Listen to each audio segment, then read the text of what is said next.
pessoal, tudo bem por aí? Eu estou muito bem por aqui, principalmente porque estou aqui com vocês para ministrar mais uma aula daquelas que a gente ama. Que aula? Que aula que é? Arte. Claro que é arte. E aí, estavam com saudades? Preparados aí com materiais? Vamos fazer desenhos hoje, hein? Já podem pegar o material de arte de vocês, papel, lápis e borracha. Combinados? Para quem não me conhece, meu nome é Angélica e nós vamos trabalhar juntos as artes. Combinados? Preparados? Agora, o que nós temos para hoje? Artes visuais. O que são artes visuais? Vocês se lembram? Sim, é tudo aquilo que nós podemos ver. E muitas das vezes também nós podemos tocar. Então, o tema da nossa aula de hoje será artes visuais e nós vamos trabalhar com paisagens. Segue para vocês a primeira pergunta. O que são paisagens? Eu acho que vocês estão pensando em lugares. Tô certa? Esses lugares podem ser com prédios, ou vocês pensarem em lugares assim, uma praia, por exemplo. Pode ser qualquer um deles, né? Então, vamos deixar combinados que paisagem vai retratar lugares. Lugares, ok? Na arte, a pintura de paisagem é um termo utilizado para representar cenas da natureza. Na arte, normalmente, quando a gente fala assim, é uma pintura de paisagem, essa paisagem será natural. Raramente nós vamos ver uma paisagem construída em uma pintura artística. Já pararam para pensar nisso? Por que será que não aparecem tantas pinturas de prédios? Não aparecem. Normalmente, elas serão paisagens naturais. Não que a paisagem construída não seja considerada paisagem. Nós vamos ver essa representação melhor em fotografia. Normalmente, as pessoas fazem a figura, né, de uma paisagem através da técnica da fotografia. É mais comum encontrarmos assim. Bom, a paisagem, ela nem sempre foi presente na arte, né?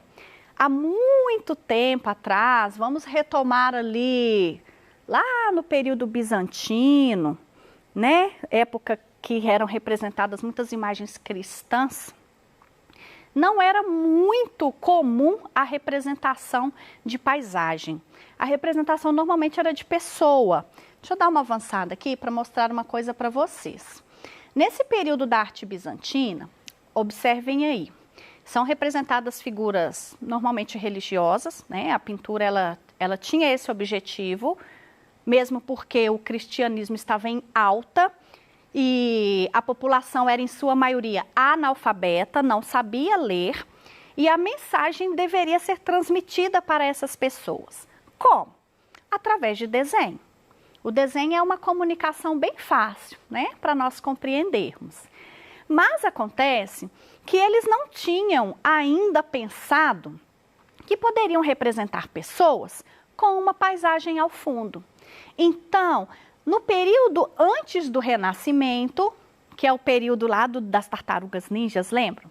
Leonardo da Vinci, Michelangelo, Donatello. Antes desse período, nós não vamos ter a representação de paisagens nas pinturas. Normalmente o fundo, ele vai ser um fundo liso, tá? Com uma única cor, ou depois a gente chega num período aí que vai aparecer um pouquinho de sombra, mas nada de paisagens aparecendo.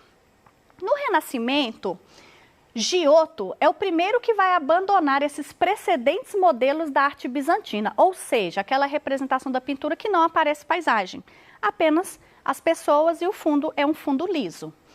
E aí ele vai substituir aquele fundo dourado que nós já vimos das imagens sagradas por cenário da realidade. Isso foi em 1305.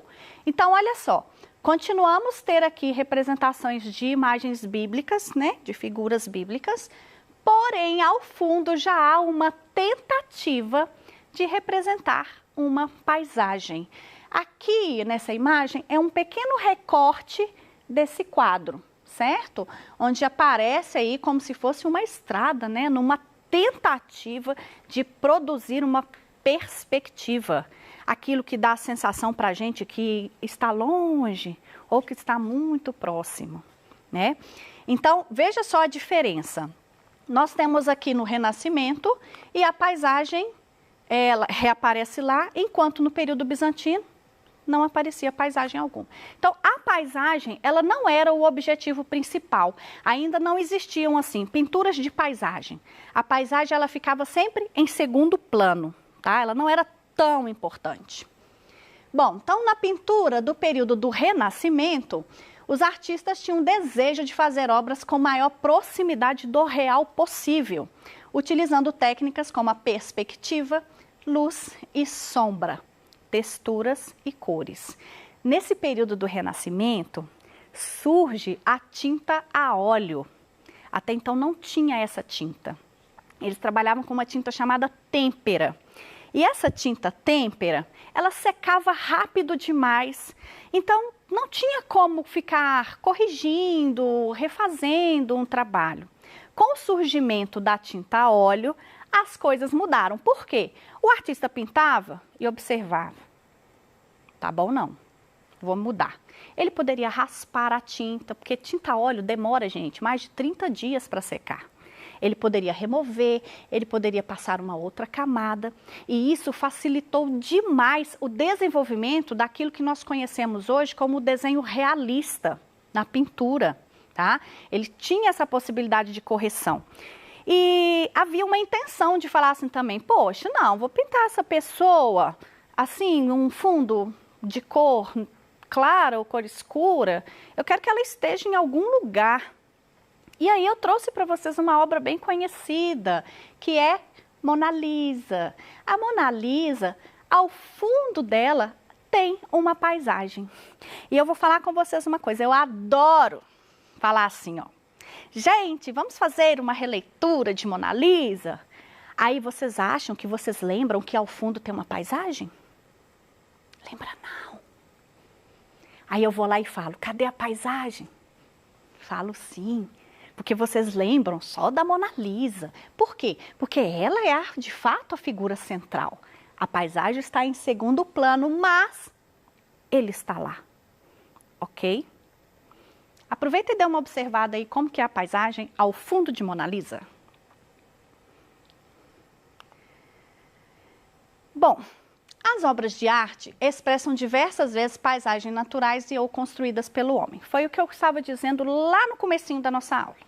Tá? Nós teremos paisagens naturais e nós teremos paisagens construídas. Olá para a geografia que estuda isso, hein? Paisagem natural e paisagem construída. Quando é que ela deixa de ser natural para se tornar uma paisagem construída? Paisagem natural, pouca modificação feita pelo homem. Paisagem construída, modificada pelo homem. Asfaltos, prédios, muitas casas, comércios, enfim. E a arte traz isso para a gente principalmente através do quê? Da fotografia, que eu falei com vocês. Bom, já que estamos falando de paisagem, vamos falar um pouquinho sobre a perspectiva. Esse estudo do Renascimento que ajudou grandemente no desenvolvimento do que nós temos hoje de 3D. Se vocês conhecem aí 3D, é por causa dessa perspectiva renascentista.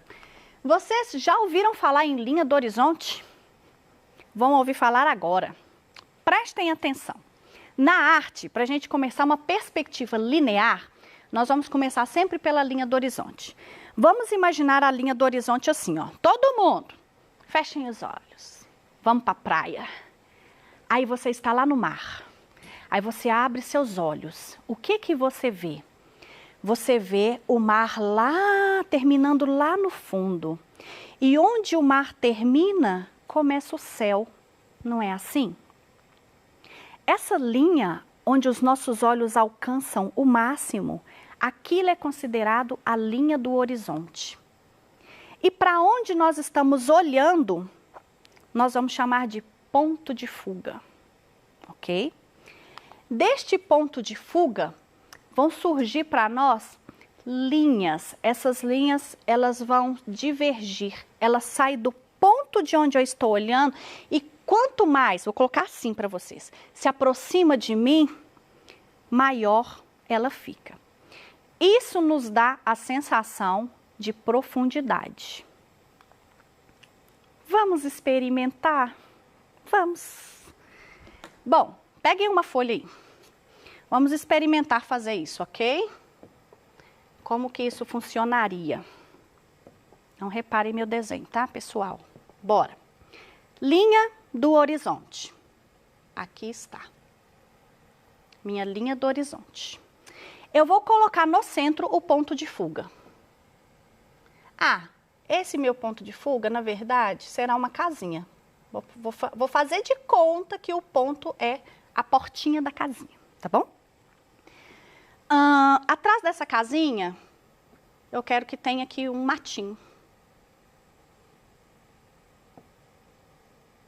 Tá bom.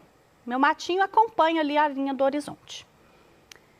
A partir da portinha da casa, que é meu ponto de fuga, eu vou fazer linhas que se divergem. Elas fazem isso, elas se abrem, ó. Beleza? E agora eu quero colocar árvores. Vou marcar aqui, ó. Aqui vou ter uma árvore. Como essa árvore está muito perto de mim, como observadora, né? Eu tô aqui, né? Eu sou uma observadora. Como essa árvorezinha está bem pertinho aqui, minha árvore está seca, gente. Nós estamos no outono. Essa árvore vai ficar grandona. E essa outra? Vou fazer um desenho simétrico. O que eu fizer do lado de lá, farei do lado de cá. Outra árvore. No outono é sempre igual, as folhas caem no quintal. Só não cai o meu amor, pois não. Beleza? De árvore? Fino, hein? Agora eu vou fazer uma outra arvorezinha, mais ao fundo. Essa arvorezinha que vem mais ao fundo, ela não pode ultrapassar o tamanho da primeira. Vou fazer uma mais espaçadazinha aqui. Então, quanto mais distante eu quero que pareça ser, menor eu preciso fazer o meu desenho. Olha só, essa arvorezinha aqui tá piquititinha. Eu vou colocar uma aqui menorzinha. E quanto menorzinho, mais distante fica. Bonito! Vocês não vão fazer assim, não. Vocês vão fazer caprichado, né? Com a árvore bonitinha. Coloca na primavera, que é mais bonitinho. Compreenderam como funciona a perspectiva?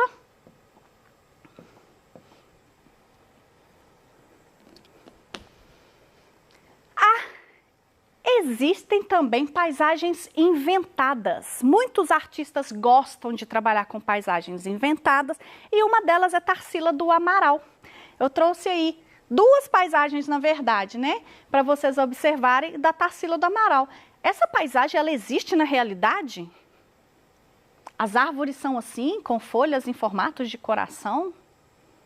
Eu nunca vi. Tarsila do Amaral, ela era uma artista que também se inspirava no surrealismo. O que é surreal? Coisas que não são possíveis de acontecer na nossa realidade. E aí, ela cria não somente os personagens, como é o caso da Cuca. Olha a Cuca dela. A Cuca, para mim, sempre foi um jacaré de cabelo amarelo. Mas para Tarsila, não. A Cuca dela é diferente. E ela chama esses outros bichos de bichos inventados. Tá? Então, ela tem toda essa criação fantasiosa e essas criações também podem aparecer aí para a gente em paisagens. Paisagem não é só coisa que se vê, paisagem também é coisa que se escuta. Eu quero que vocês olhem a imagem. Agora, você é o surfista. Vai lá. O que vocês estão ouvindo? O barulho da onda, não é? Então, se vocês fecharem os olhos de vocês e eu colocar para vocês barulho do mar, certamente vocês vão falar comigo. São ondas do mar, professora. E vocês não precisam ver a imagem para saber. Basta ouvir. Não é assim? Vocês são assim, gente? Eu sou muito assim. Eu viajo mesmo nessas coisas. Eu olho e eu me sinto lá no lugar. E o som de uma floresta, um lugar fechado? Fechem seus olhos, abram os olhos e você está sentadinho aqui, ó, perto dessa árvore. Qual som você ouve? Pássaros, água, o farfalhar das folhas. Agora me deu um pouquinho de medo porque eu estou escutando barulho de bicho. E eu penso que eu vou sair desse lugar. Eu morro de medo de bicho. Não quero ficar aqui não, prefiro ficar lá na praia mesmo. E nós temos aqui imagens de grandes cidades. Qual som que eu poderia colocar para vocês e vocês representariam para mim como cidade? Buzina, o que mais? Pessoas falando o tempo todo. Aquele sinalzinho de quando a gente vai atravessar para entrar numa garagem, não fica aquela coisinha pi, pi, pi, pi, né? Todos esses sons juntos vão remeter à cidade. Ô, gente, é só som? Olfato também. O mar, a gente sente o cheiro do mar, a gente sente o cheiro do mar. Quando a gente está numa área verde, nós podemos sentir o cheiro da mata. E nós podemos sentir, infelizmente, o cheiro das grandes cidades, né? Que não é nada agradável. Mas, enfim. Existe um artista que eu quero colocar aqui para vocês, que ele trabalha na natureza e é muito interessante porque ele traz para a gente os sons que ele percebe nela, que é um artista chamado Hermeto Pascoal. Vou contar a história dele para vocês. Hermeto Pascoal, ele foi uma criança que sempre apreciou a música. Só que ele tinha um diferencial. Ele saía de casa e ia para as cachoeiras, porque ele morava no interior, e ele ouvia o som da água e aquilo fazia com que ele dançasse, sabe? Ele curtia aquele som. Ele curtia o som das folhas e aí ele começava a juntar materiais e construir o seu próprio instrumento musical. Quando Hermeto cresceu, ele se tornou um grande músico. Ele tocava vários instrumentos destes tradicionais, o piano, acordeon, saxofone, mas ele levava para o palco garrafas com água, chaleira. Você conhece chaleira, aquele lugar de coar, passar o café? Ele soprava pelo cano da chaleira. Ele usava brinquedos para criar ali no meio de tantos instrumentos uns sons variados. E aí ele cria um novo tipo de música, que nós chamamos de música experimental. Ele gostava de tocar dentro do rio. Ele fazia as mãos com conchinhas, e não era só ele, ele tinha uma equipe que tirava o som da água. Então, o Hermeto Pascoal, ele traz para nós a presença da natureza na música. Existe um outro artista que faz isso também brilhantemente. Ele inclui, inclusive, sons da buzina, né? Posso dizer assim, buzina do trem? Né? A buzina do trem, o som do trem nas músicas. Então, hoje em dia, nós podemos considerar que uma paisagem sonora, ela estará presente, inclusive, nas manifestações artísticas. Como é a paisagem sonora aí da sua casa? Porque lá na minha casa, eu nasci e cresci atrás de uma escola. Olha a minha paisagem sonora às 7 da manhã. Uau! É sinal. É o sinal para dizer que a aula acabou. Observem quais são os sons que tem aí na sua casa. Esta é a sua paisagem sonora. Combinados? Beijo no coraçãozinho de cada um e até a próxima aula, pessoal. Manda os desenhos, hein? Tchau!